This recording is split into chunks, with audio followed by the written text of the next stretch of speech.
Combien il est bon de se rassembler pour la cause du royaume de Dieu, pour annoncer le beau nom de Jésus. Gloire à Dieu. Et si quelqu'un ignore que Jésus est vivant, ce soir, c'est l'occasion pour toi. Si tu veux simplement, comme l'a dit notre frère, ouvrir ton cœur. Si simplement tu veux disposer ton cœur à entendre la parole, beaucoup plus qu'avec tes oreilles, mais avec ton cœur. Peut-être que tu as soif d'entendre Jésus. Et tu es venu parce qu'on t'a invité, tu es venu parce que tu as entendu de chez toi, il y avait une telle manifestation et tu as dit, je veux venir écouter l'évangile. L'évangile est pour les personnes d'un certain âge. Souvent, les gens disent la religion, c'est pour les personnes âgées. Mais l'évangile est pour les personnes de tout âge. Et particulièrement des jeunes, ceux qui sont là, jeunes. Et je crois que le Seigneur veut aussi vous bénir. Il y avait parmi des disciples de Jésus des jeunes gens qui suivaient Jésus. Et Jésus, lorsqu'il a passé, s'est adressé à eux en leur disant « Suis-moi ». Et ce soir, c'est possible pour toi que la parole de Dieu puisse t'être adressée pour que tu puisses suivre Jésus. Alors pour ceux qui sont habitués à la parole de Dieu, j'aimerais relater à nouveau, peut-être pour certains, peut-être pour d'autres, c'est une découverte, l'histoire de Bartimée. Dans l'évangile de Luc au chapitre 18, à partir du verset 35, il est question d'un homme qui était aveugle. Et on va lire ensemble. Si quelqu'un possède l'évangile, vous pourrez facilement trouver cette référence dans l'évangile selon saint Luc au chapitre 18, à partir du verset 35. S'il vous plaît, je fais maintenant la lecture. Quand Jésus approchait de Jéricho, un aveugle était assis au bord du chemin et mendiait. Entendant la foule passer, il demanda ce que c'était. On lui dit, c'est Jésus de Nazareth qui passe. Et il cria, Jésus, fils de David, aie pitié de moi. Ceux qui marchaient devant le reprenaient pour le faire taire, mais il criait beaucoup plus fort, fils de David, aie pitié de moi. Jésus s'étant arrêté, ordonna qu'on le lui amène. Et quand il se fut approché, il lui demanda, que veux-tu que je te fasse? Il répondit, Seigneur, que je recouvre la vue. Et Jésus lui dit, recouvre la vue, ta foi t'a sauvé. À l'instant, il recouvra la vue et suivit Jésus en glorifiant Dieu. Tout le peuple, voyant cela, loua Dieu. Amen. Rien n'empêche qu'à l'issue de ces moments, qu'il y ait des louanges dans la bouche de ceux qui croient que Dieu est encore en possibilité de se manifester. Combien sont ceux ici qui croient? Parce que Jésus nous a donné l'ordre d'aller prêcher l'évangile. Et c'est ce que nous faisons ce soir. Si nous nous sommes mobilisés pour venir dans ce quartier de Bellevue, c'est certainement que Dieu a en vue quelqu'un qui habite dans ce quartier. Que ce soit un jeune ou un moins jeune, Dieu a préparé, Dieu a en vue un plan si merveilleux pour votre vie, si simplement vous voulez vous approcher pour écouter la bonne nouvelle, pour écouter Jésus vous parler. Et ce plan se réalisera pleinement dans votre vie comme elle s'est réalisée dans la vie de Bartimée, l'aveugle de Jéricho. On connaissait Bartimée dans cette ville. On le connaissait comme étant l'aveugle. Et chaque fois quelqu'un traversait cette ville, on ne pouvait pas ne pas voir la présence de Bartimée. C'était quelqu'un qui était connu, mais il était connu à cause de ce problème de santé qui était le sien. Peut-être que nous sommes connus dans cette ville pour d'autres raisons. Plaise à Dieu que vous êtes connus comme quelqu'un de bien. Que vous êtes connus comme quelqu'un de bien. Mais il existe dans nos différentes villes, dans nos différents villages, dans nos différents quartiers, certainement des fois des hommes qui ont des mauvaises réputations. Non pas parce qu'ils veulent être comme ça, parce que la vie ne les a pas flattés. Et ils ont un passé qui est lourd, qui est conséquent. Et bien qu'ils veulent s'en sortir, ils ne peuvent s'en sortir. Et malgré leurs efforts, ils arrivent à quand même vivre dans cet état de vie qui est misérable. Et ils disent, mais comment je vais m'en sortir? Comment je vais m'en sortir? Bartimée était quelqu'un qui était connu de par sa vie, aveugle qu'il était, mendiant qu'il était. Il ne pouvait pas s'en passer de faire de la mendicité pour s'en sortir. Et voilà qu'il était habitué à la foule qui traversait Jéricho. Il y avait tant de choses qui se passaient à Jéricho, comme peut-être, j'imagine que tant de choses qui peuvent se passer dans de tels quartiers que vous avez. Bellevue, c'est agréable. Hein, ça porte bien son nom, n'est-ce pas? Parce qu'on a une belle vue. Voilà. Mais ça porte bien son nom. Mais il y a des choses qui se passent souvent. Et il y a des remous dans des villes, dans les quartiers. Et ici, à Jéricho, il y avait des choses qui se passaient. Et Bartimée était habitué à la foule qui traversait Jéricho. Les gens passaient dans cette ville. Peut-être qu'ils venaient parce que cette ville avait une histoire. Cette ville avait un passé. Tout à l'heure, je relaterai l'histoire de Jéricho en rapport avec Bartimée. Et voyez-vous, Bartimée était habitué à entendre les gens passer. Il ne les voyait pas, mais il les entendait. Il savait ce qui se passait. Ils étaient quelqu'un qui s'informait souvent de ce qui se passait parce qu'il n'avait pas la vue. Il n'avait que la possibilité d'entendre, mais il voulait savoir ce qui se passait dans sa ville. Et un jour, il a entendu parler. Et alors qu'il a entendu un bruit qui était bien différent de tous les bruits qu'il avait entendus jusqu'à présent. Et chers amis, j'aimerais vous dire que le bruit qu'on a émis durant toute cette semaine, elle est bien différente de tout ce que vous avez pu entendre ici. C'est un bruit qui parle de Jésus. C'est un bruit qui parle la grandeur de Jésus, qui parle des merveilles de Jésus, qui parle de son amour, qui parle de sa fidélité, qui parle de sa grandeur. Et jamais, en dehors de l'évangile et en dehors de ceux qui ont rencontré Jésus, vous pourrez entendre parler d'un tel bruit. Mais le bruit qu'émet l'évangile, c'est un bruit qui peut atteindre les cœurs et les vies et qui a cette possibilité, si vous le croyez, de transformer vos vies et de changer vos vies. Et Bartimée a entendu un bruit qui était bien différent des autres bruits qu'il a pu entendre. Et qu'est-ce qu'il a fait? Il s'est interrogé, bien que mal. Il a dit à ces gens, mais qu'est-ce que ce bruit annonce? Qu'est-ce qui se passe à Jéricho? Et peut-être quelqu'un, durant cette semaine, il a dit, qu'est-ce qui se passe dans mon quartier de Bellevue? C'était si tellement tranquille que tout d'un coup, on entend du bruit. Il entend du bruit. Mais qu'est-ce qui se passe? J'aimerais te dire, au travers de l'évangile, au travers de ces gens qui se sont réunis et qui ont fait l'effort de sortir de chez eux, de faire des kilomètres pour venir ici, c'est en signe du témoignage que Jésus est vivant et que Jésus vous aime et qu'il veut accomplir dans votre vie ce qu'il a accompli dans la vie de tous ceux qui sont ici ce soir. Et Bartimée s'est interrogé, qu'est-ce qui se passe? Et on lui a dit, c'est Jésus qui passe. Gloire à Dieu. C'est Jésus qui passe.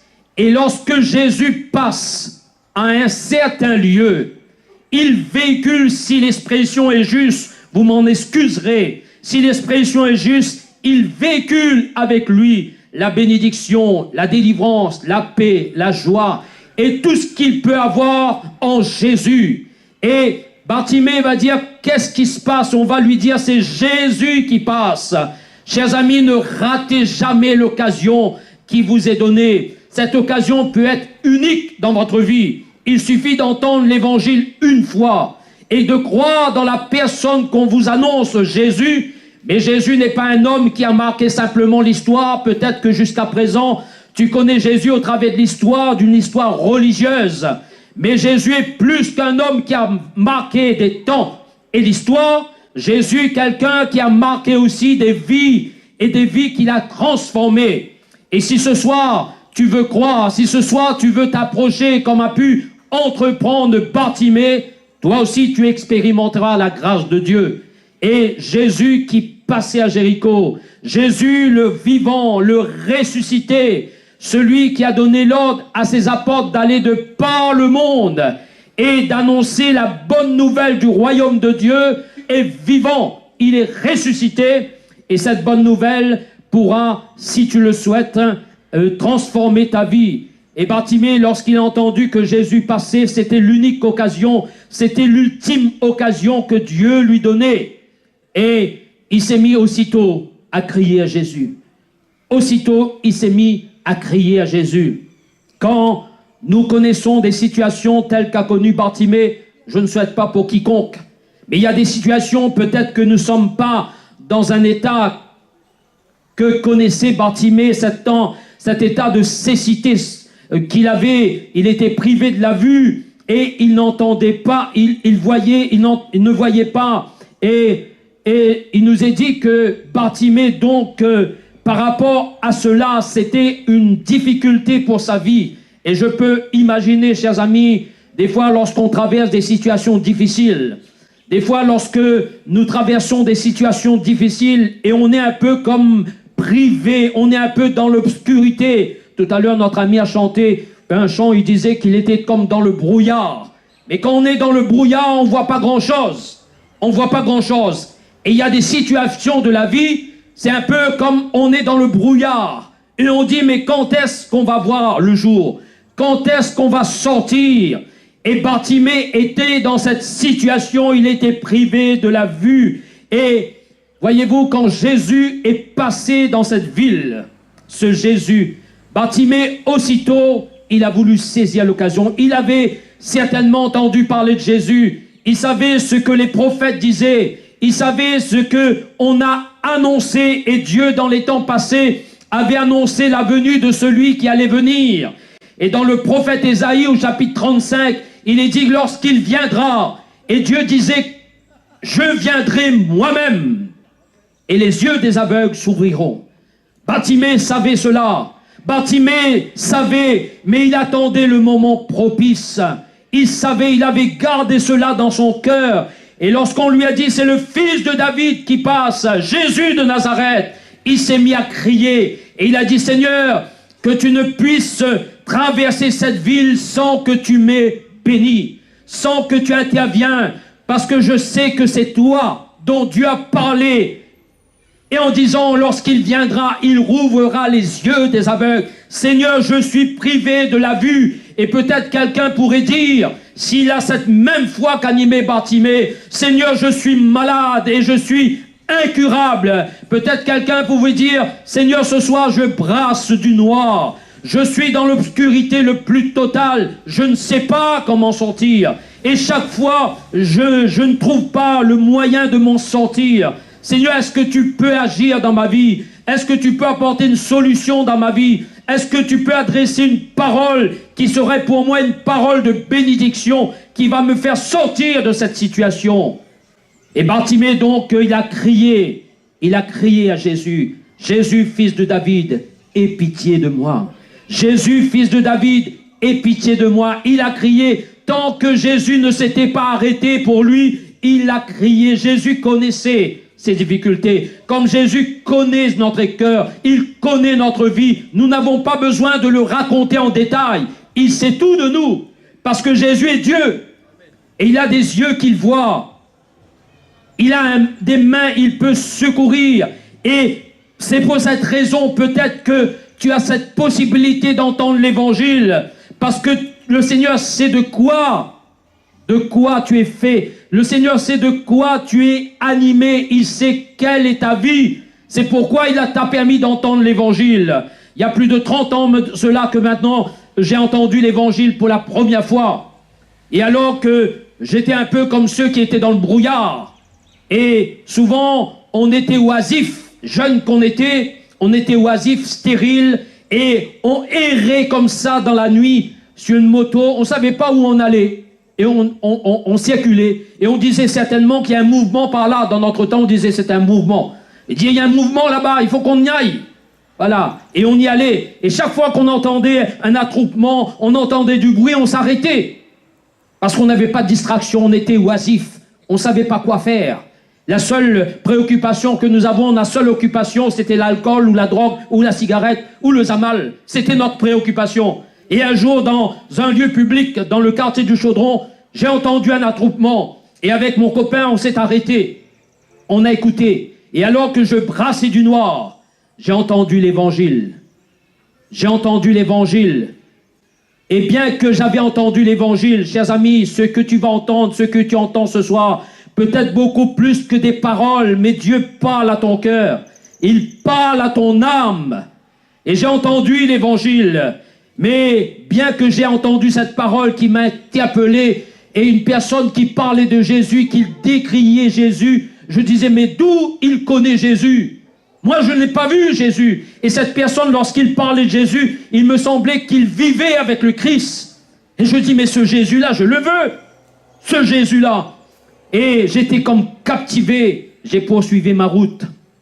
j'ai poursuivi mon chemin. Et un jour, Jésus m'a arrêté sur ce chemin de folie. Il a su m'arrêter.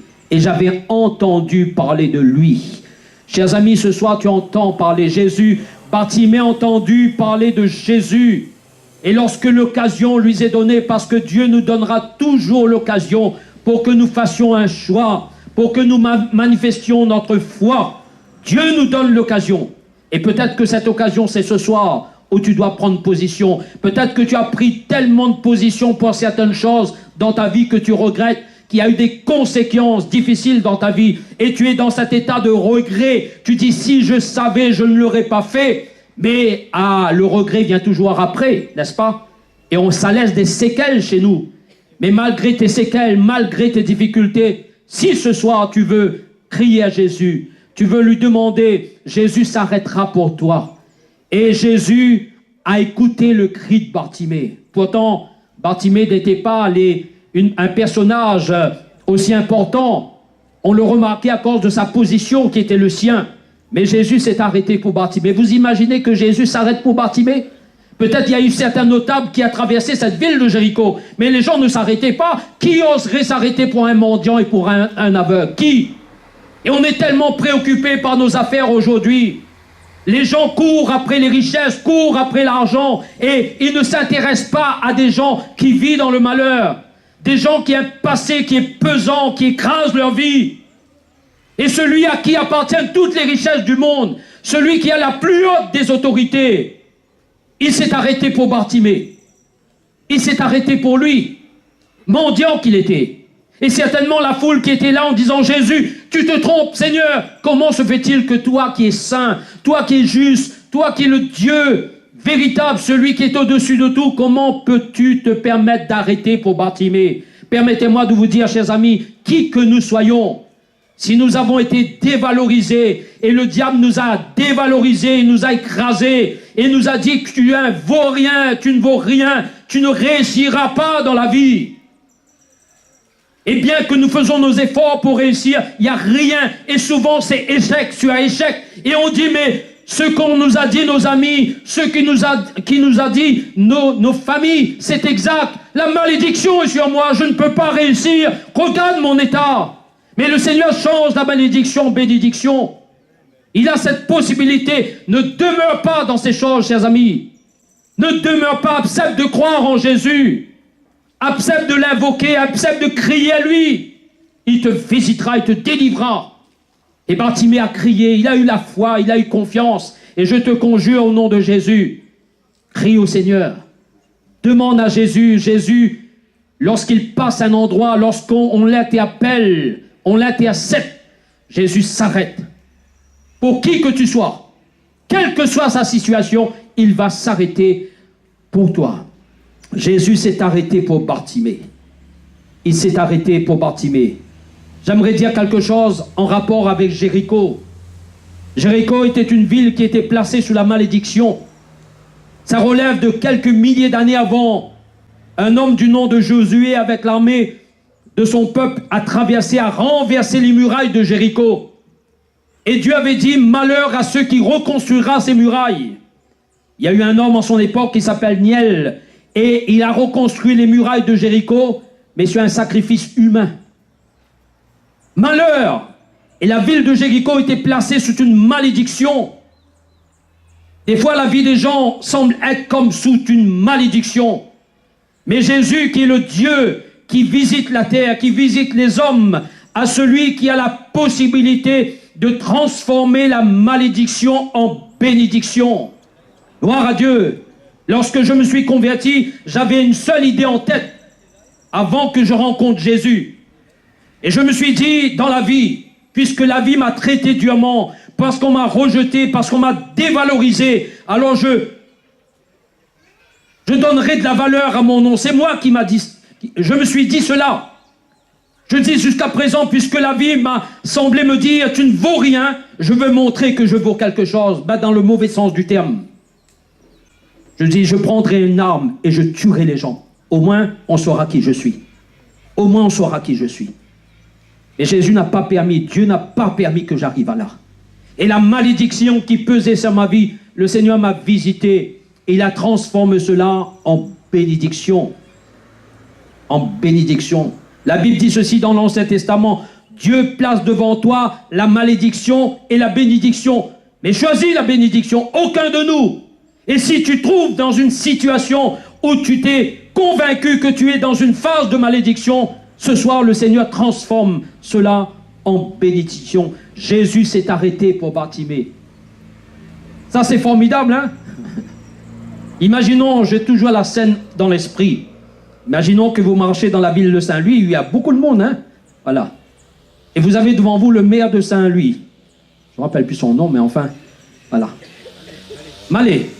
Le maire est en train de marcher dans la ville, tout le monde a un regard sur lui. Il dit, regarde le maire. Vous êtes d'accord avec moi? Et souvent, les maires, quand ils se déplacent, comme les gens qui sont à une certaine notoriété, ils ont toute une délégation qui les suit, hein, n'est-ce pas? Et à nous aussi, nous suivre d'ailleurs, nous dit le maire, ça fait quelque chose de suivre. Tout d'un coup, le maire, il arrête pour quelqu'un les plus bas tombés, mais pas qui? Dans la ville. Le maire arrête, il se met à s'asseoir avec lui. Il se met à discuter. Qu'est-ce que fait la foule? Ben, la foule s'arrête aussi. Le maire s'arrête, le foule s'arrête aussi.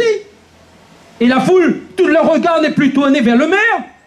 Le regard est tourné vers le bouc. Parce que le maire a donné de l'importance à cet homme. Et alors le regard va être tourné vers le... Et aujourd'hui, si on connaît l'histoire de Bartimée, c'est parce que Jésus a donné de la valeur à Bartimée. Et par le monde entier, on connaît son histoire. J'aimerais te dire, chers amis, frères et sœurs, dans la foi, tout le monde peut connaître ton histoire parce que le Seigneur t'a donné de la valeur. Et Jésus s'est arrêté pour Bartimée. Il n'était pas question pour Jésus de laisser Bartimée dans cet état. Jamais le Seigneur se permettrait de laisser quelqu'un dans l'état tel que connaît Bartimée. Jamais. À condition qu'on croit, à condition qu'on saisit. Et Jésus s'est arrêté pour Bartimée. Alors tous les regards se sont tournés vers lui. Et Jésus va lui poser la question, que veux-tu que je te fasse? Qu'est-ce que vous aimeriez que Jésus fasse pour vous? Bartimée a demandé quelque chose à Jésus que lui seul pouvait faire. Bartimée a demandé à Jésus quelque chose que lui seul pouvait faire. Et c'est pour cette raison que Dieu, qui est de toute éternité, il s'est fait homme. Et il est venu à la rencontre de Bartimée pour que les paroles qui étaient des prophéties à son insu s'accomplissent dans la vie de Bartimée. Et le prophète disait, lorsqu'il viendra, le Seigneur, lorsque Dieu viendra et s'approchera des hommes, alors on va le reconnaître. Parce qu'il va accomplir des choses que l'homme ne peut pas accomplir. Il va ouvrir les yeux des aveugles. Et c'était ainsi que le Seigneur va se faire reconnaître et manifester à l'égard de Bartimée, parce qu'il a accompli les choses que l'homme ne pouvait pas accomplir dans sa vie. Et lorsqu'il a demandé, Seigneur, que veux-tu que je te fasse? Chers amis, il y a peut-être des choses que tu n'arrives pas à résoudre. Il y a des montagnes infranchissables dans ta vie.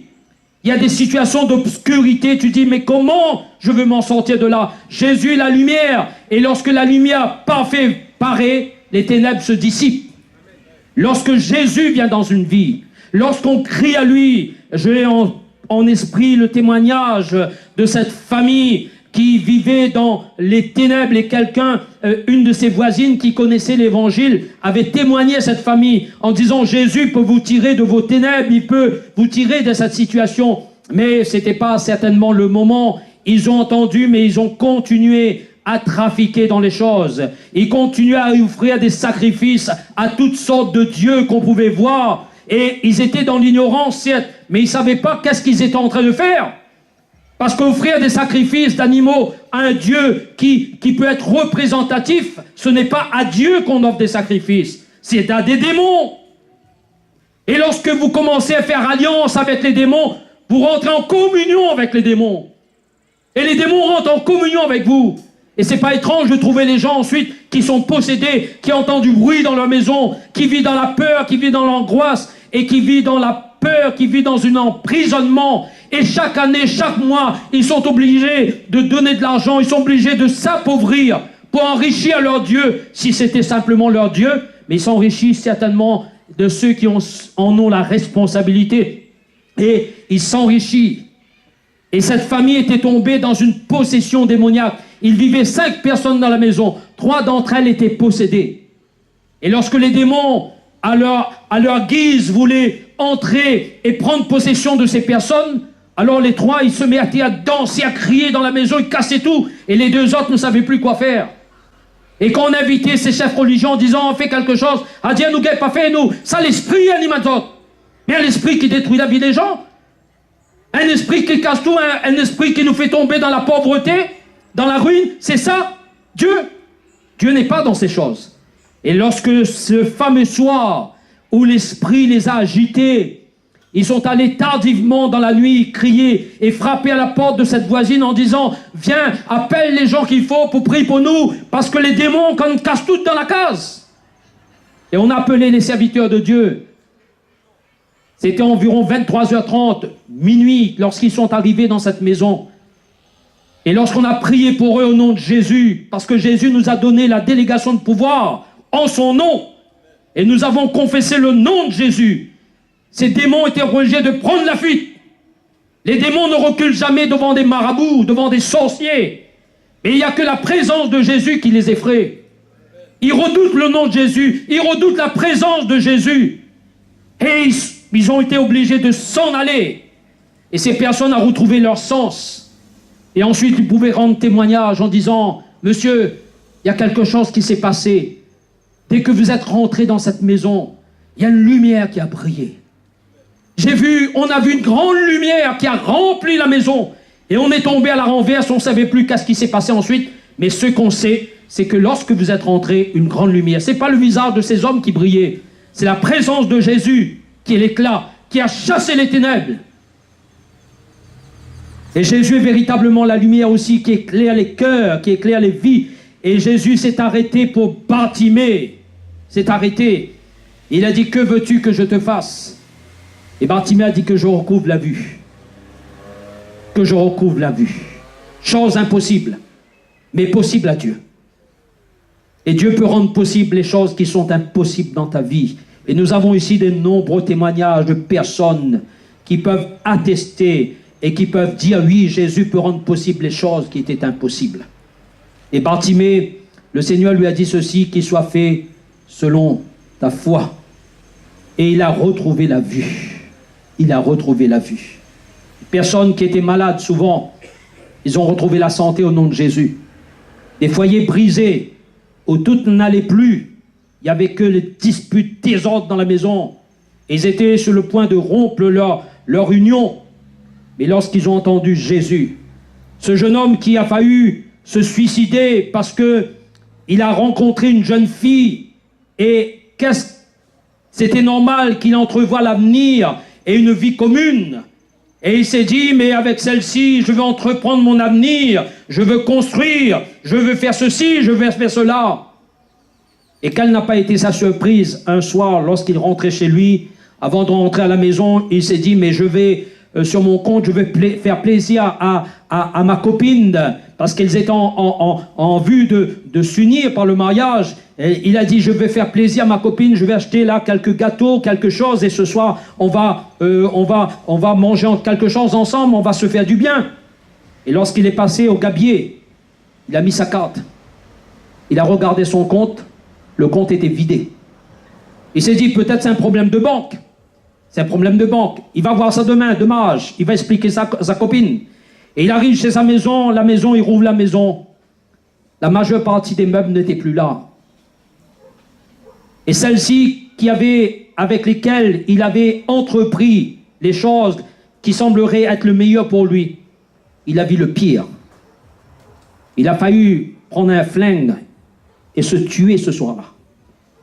Et dans son désespoir, un ami qui le connaissait, non pas par hasard, l'a rencontré le jour suivant et lui a parlé de Jésus. Il est venu écouter l'évangile. Heureusement qu'il est venu écouter l'évangile. Le Seigneur a relevé sa vie. Le Seigneur lui a donné une situation, une vie, une famille bénie. Et aujourd'hui, serve le Seigneur.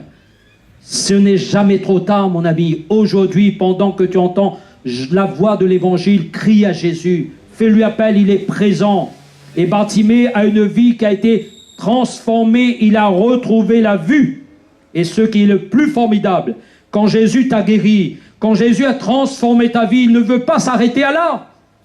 Si Jésus te fait du bien ce soir, ne t'arrête pas là, mais suis-le.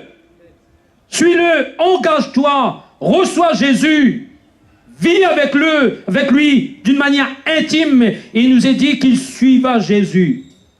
Il suivra Jésus. Certainement que Dieu va te bénir, il a déjà commencé à le faire. Mais je te conseille de suivre Jésus. Applique-toi à lire la parole de Dieu. Si tu n'as pas l'évangile, jeunes gens, l'évangile ne rend pas fou de monde. L'évangile, il donne de l'intelligence aux sages. Il donne de la sagesse aux gens. Et combien de jeunes parmi nous sont de ceux qui ont une certaine intelligence parce qu'ils lisent la parole de Dieu. Ils ont la crainte de Dieu dans le cœur. Procure-toi l'évangile. Viens ici à la table de la publication. Certainement, on va te remettre l'évangile. On va prendre contact avec toi dans le but de t'aider. Véritablement marcher avec Jésus. Engage-toi avec le Christ. Serre-le de tout ton cœur. Ne t'inquiète pas des autres. Et inquiète-toi de ton âme. Inquiète-toi de ton âme. Inquiète-toi de ta marche avec Jésus. Et il nous est dit ceci, lorsque Jésus a redonné la vue à Bartimée, il suivit Jésus et glorifiait Dieu. Tout le peuple voyant cela, loua Dieu. J'aimerais être un sujet de louange. J'aimerais, dans ma ville, là où je suis, ne pas être un sujet de médire. J'aimerais pas qu'on fait la médisance sur moi, qu'on raconte n'importe quoi de ma vie, parce que je rends un mauvais témoignage. Mais j'aimerais que la rencontre que j'ai avec Jésus, c'est une rencontre qui peut amener dans ma vie une louange à Dieu. Parce que les gens, ils ont vu la transformation. Ce jeune-là était comme ça. Comment il est devenu comme ça? Aujourd'hui, il est respectable. Il est respecté. Et c'est quelqu'un qui travaille avant. Il était quelqu'un qui était oisif, qui faisait n'importe quoi. Tout le temps, on le voyait en train de fumer sa malle. Il est en train, certainement parce qu'il avait des problèmes, il se réfugiait dans l'alcool. Mais aujourd'hui, il a trouvé une vie équilibrée. Et alors les gens, lorsqu'ils voient ça, mais ils louent Dieu. Il dit, Dieu, tu as fait des choses merveilleuses, des choses glorieuses. C'est le Seigneur qui l'a fait. Chers amis, ce soir, il nous est dit que Jésus passait à Jéricho. Jésus passait. Tu as eu droit à l'évangile durant toute cette semaine. Ne laisse pas seulement Jésus passer, mais ensuite suis-le. Applique-toi à le suivre.